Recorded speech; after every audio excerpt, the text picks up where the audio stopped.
प्यारे बच्चों, आज आपके सामने हम कक्षा 10 में यूनिट 2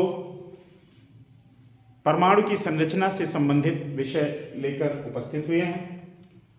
रदरफोर्ड का नाभिकीय परमाणु मॉडल। यूं तो विभिन्न वैज्ञानिकों ने परमाणु के विभिन्न मॉडल दिए, किंतु रदरफोर्ड का परमाणु मॉडल इसलिए महत्वपूर्ण है कि वर्तमान समय में परमाणु का जो व्यवहार है वो रदरफोर्ड के नाभिकीय परमाणु मॉडल के आधार पर ही पूरी तरह समझ में आ जाता है। रदरफोर्ड का नाभिकीय परमाणु मॉडल रदरफोर्ड ने अपने प्रयोगों से प्राप्त प्रेक्षणों के आधार पर दिया। आइए देखते हैं कि रदरफोर्ड ने क्या प्रयोग किए। रदरफोर्ड ने सोने की पतली पन्नी पर प्रयोग किए। सोने की पतली पन्नी पर, जिसकी मोटाई, पतली पन्नी का मतलब है लगभग 100 माइक्रोमीटर,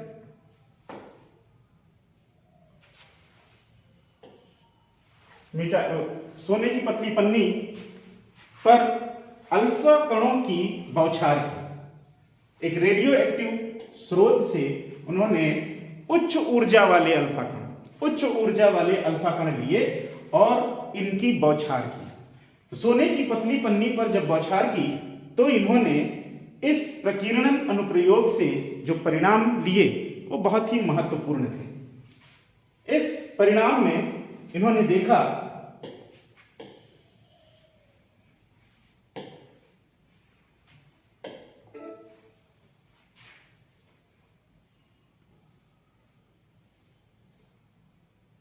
सोने की पतली पन्नी पर जब इन्होंने अल्फा कणों की बौछार की तो इन्होंने देखा कि बहुत से कण सोने की पतली पन्नी के आर पार इस प्रकार निकल गए जैसे कि किसी प्रकार का कोई अवरोध न हो। दूसरा, उन्होंने यह प्रेक्षण किया कि कुछ अल्फा कण जो थे वो सोने की पतली पन्नी से टकराकर 90 या उससे अधिक के कोण पर विक्षेपित हो गए, जो कि आप चित्र में देख पा रहे हैं। ये चित्र में आप देख पा रहे हैं कि कुछ कण सोने की पतली पन्नी से टकराए और बिल्कुल सीधे निकल गए।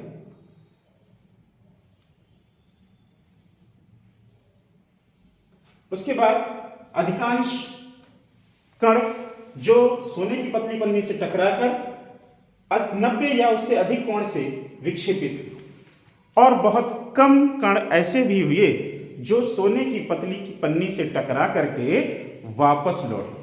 यानी 3 प्रकार के प्रेक्षण रदरफोर्ड ने अपने प्रयोगों में की और उसके आधार पर जो निष्कर्ष निकाला वही निष्कर्ष रदरफोर्ड का परमाणु मॉडल के रूप में विख्यात है। आइए देखते हैं कि रदरफोर्ड ने क्या निष्कर्ष निकाला।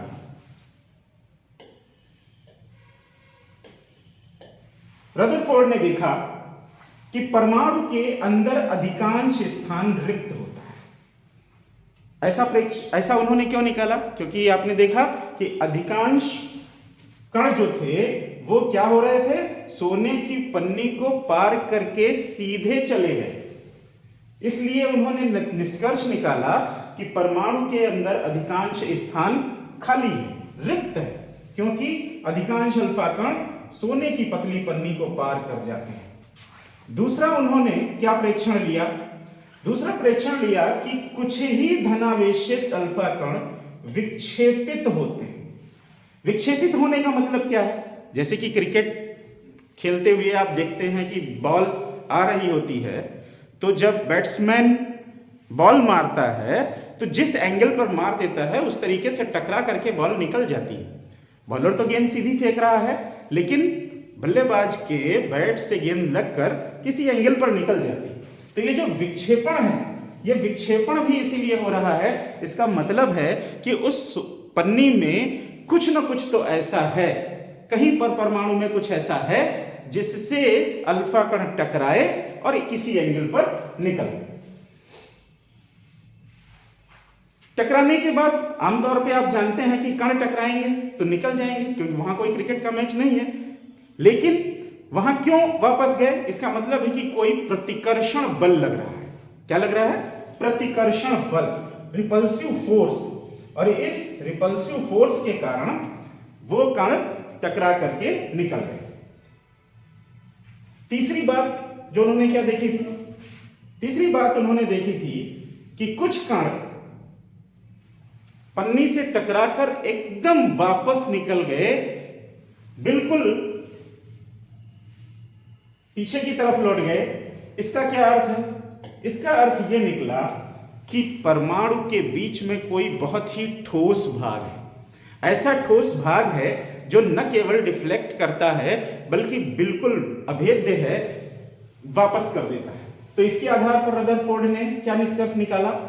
इसके आधार पर रदरफोर्ड ने देखा कि परमाणु के बीच में एक नाभिक है और उस नाभिक की त्रिज्या जब गणना करके निकाली गई तो लगभग 10⁻⁻15 मीटर निकल करके। परमाणु की त्रिज्या लगभग 10⁻⁻10 मीटर के आसपास है और नाभिक की त्रिज्या लगभग 10⁻⁻15 के आसपास है। इस आकार से इस बात का अंदाजा लगाया गया कि यदि नाभिक को क्रिकेट की गेंद जितना माना जाए तो परमाणु की त्रिज्या लगभग 5 किलोमीटर होगी। तो इस प्रकार से ये जो प्रयोग था, इस प्रयोग के आधार पर प्रेक्षण निकले जिसे हम रदरफोर्ड के नाभिकीय मॉडल के रूप में जानते हैं। इस चित्र द्वारा आप और अच्छी तरह समझ सकते हैं। दो चित्र आपके सामने दिखाई दे रहे हैं, एक में 3D के रूप में और एक में रेखा चित्र के रूप में आपको दिखाई दे रहा है कि कुछ कण सीधे निकल गए हैं, कुछ कण एक एंगल पर निकल गए हैं और कुछ कण वापस हो गए, विक्षेपित कण अल्फा।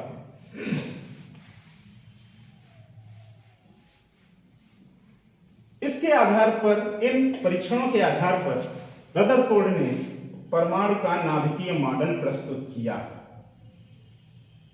इसको गौर से समझ लीजिए क्योंकि यह परीक्षा की दृष्टि से महत्वपूर्ण है और इसको इसी रूप में लिखना भी पड़ता है, क्योंकि अच्छे अंक लाने हैं तो आपको ये बिंदु इसी रूप में लिखने चाहिए। परमाणु का धनावेश तथा अधिकांश द्रव्यमान एक अति अल्प क्षेत्र में केंद्रित होता है। परमाणु का धनावेश तथा अधिकांश द्रव्यमान एक अति अल्प क्षेत्र में केंद्रित होता है।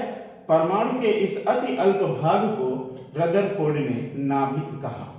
तो आप ये भी मान सकते हैं कि रदरफोर्ड ने नाभिक का कॉन्सेप्ट दिया और उन्होंने कहा कि परमाणु के बीचों बीच में एक ठोस भाग है जिसे नाभिक कहा जाता है और उस पर परमाणु का समस्त धनावेश उपस्थित रहता है। दूसरा बिंदु, नाभिक के चारों ओर इलेक्ट्रॉन वृत्ताकार पथों में चक्कर लगाते हैं जिन्हें ऑर्बिट कहा जाता है, कक्षा कहा जाता है। अर्थ यह है कि नाभिक के चारों तरफ इलेक्ट्रॉन वृत्ताकार पथों में चक्कर लगाते हैं जिसे ऑर्बिट या कक्षा कहा जाता है। अतः रदरफोर्ड का परमाणु मॉडल सौर मंडल से मिलता जुलता है। लगभग इसी प्रकार की स्थिति सौर मंडल में भी है कि सौर मंडल में विभिन्न ग्रह सूर्य के चारों तरफ चक्कर लगा रहे होते हैं। यहां पर भी इसका कॉन्सेप्ट यही है कि बीच में एक नाभिक है और नाभिक के चारों तरफ इलेक्ट्रॉन चक्कर लगा रहे हैं। यहां पर सूर्य की तुलना नाभिक से की गई है और इसीलिए इसको नाभिकीय मॉडल को सौर मंडल से कंपेयर किया जाता है। तीसरा जो नियम दिया कि इलेक्ट्रॉन और नाभिक आपस में आकर्षण के कारण स्थिर वैद्युत बलों द्वारा बंधे रहते हैं, यानी वो स्थिर वैद्युत बलों के द्वारा नाभिक के साथ बंधे रहते हैं और उसी के इर्द गिर्द घूमते रहते हैं, चक्कर काटते रहते हैं। तो ये महत्वपूर्ण विषय था, परीक्षा की दृष्टि से बहुत महत्वपूर्ण है। इसमें परमाणु का नाभिकीय मॉडल आपके सामने है, सोने की पतली पन्नी पर अल्फा कणों की बौछार का प्रयोग है, जिसे अल्फा प्रकीर्णन प्रयोग कहा जाता है। अल्फा प्रकीर्णन प्रयोग के आधार पर रदरफोर्ड ने अपना नाभिकीय मॉडल प्रस्तुत किया, जो लगभग सौरमंडल के समान है। इसी तरह हम आने वाले वीडियो में विषय से संबंधित और भी अच्छी जानकारियां लेकर उपस्थित होंगे। आपको ये वीडियो कैसा लगा, इसको चैनल को सब्सक्राइब करना ना भूलिएगा और जो भी कमेंट्स हो कमेंट्स बॉक्स में लिखकर जरूर भेजिएगा। धन्यवाद।